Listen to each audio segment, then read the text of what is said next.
When divers finally shattered the glass of the sunken cabin, they found a heartbreaking scene. In the dying moments of a sudden catastrophe, a mother and her 4-year-old son were found locked in a final embrace. They had been waiting for a rescue that never arrived in time. Take a look at this picture. This shows the enclosed double-decker structure of a typical tourist cruise boat. It's exactly the kind of vessel that loaded up about 30 passengers for a routine Thursday joyride on the backwaters of the Barji Dam Reservoir in Jabalpur. It was supposed to be a simple, relaxing afternoon on the water. Then the weather turned violently. A sudden storm swept across the reservoir, churning the water and battering the vessel. In a matter of minutes, the cruise boat completely capsized, claiming at least 9 lives, including multiple children. But as the rough waters eventually calmed, the emerging evidence revealed a catastrophic, multi-level failure of safety systems. The margin between a successful emergency rescue and a tragic recovery operation is rarely decided by the water itself. It is dictated entirely by the human decisions made on land, long before the disaster even begins.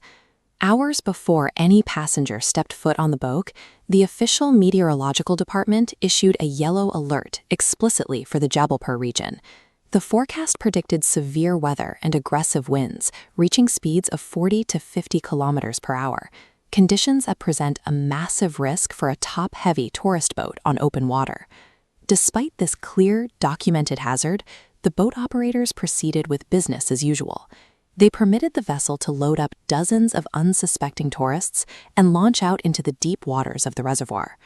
Permitting the cruise to proceed meant prioritizing a teen tourism schedule over an openly documented environmental threat, compromising every life on board the moment the boat detached from the dock.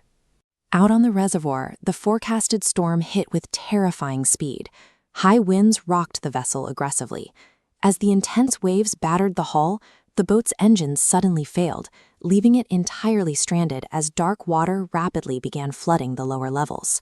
Look at this image of standard commercial life jackets. In a crisis, securing this complex webbing and bulk takes precious time and coordination. While safety gear was technically on board the doomed vessel, passengers found it entirely inaccessible during the chaos. The investigation later revealed a shocking detail. The life jackets hadn't been handed out. In fact, many of them were still locked away in their original sealed plastic packaging. As the water poured in, terrified passengers wasted their final moments desperately trying to rip open plastic bags instead of securing their buoyancy. But for the few who did manage to secure a jacket, they encountered a second, far more terrifying structural failure.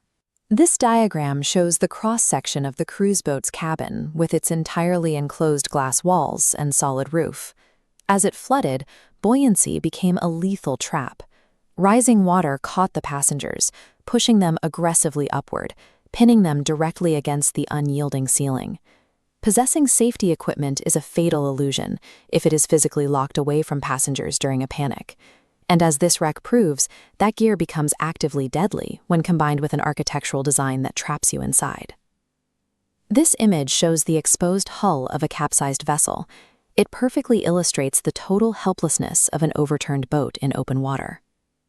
For the passengers trapped beneath the Barji Dam cruise, their final agonizing reality was the sheer wait for help.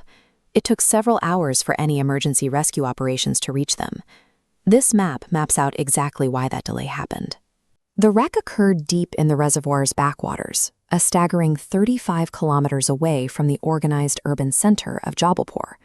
The localized terrain compounded the disaster. The boat sank near a remote island area, totally devoid of paved roads or infrastructure.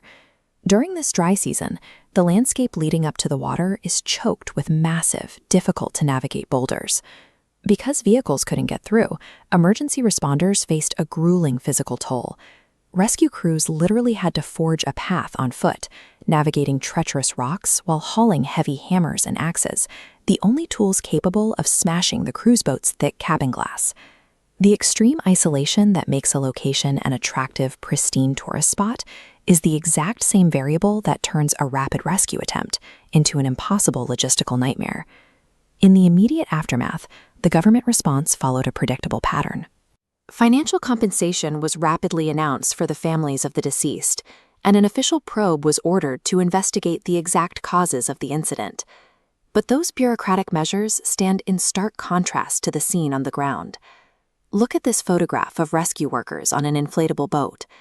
Dive teams had to spend hours systematically scouring the murky waters and breaking glass just to pull victims out of the wreckage. Financial payouts and post-disaster investigations cannot reverse the lethal combination of ignored meteorological alerts, physically inaccessible safety gear, and incredibly remote maritime hazards. For anyone participating in maritime tourism, the takeaway is entirely proactive.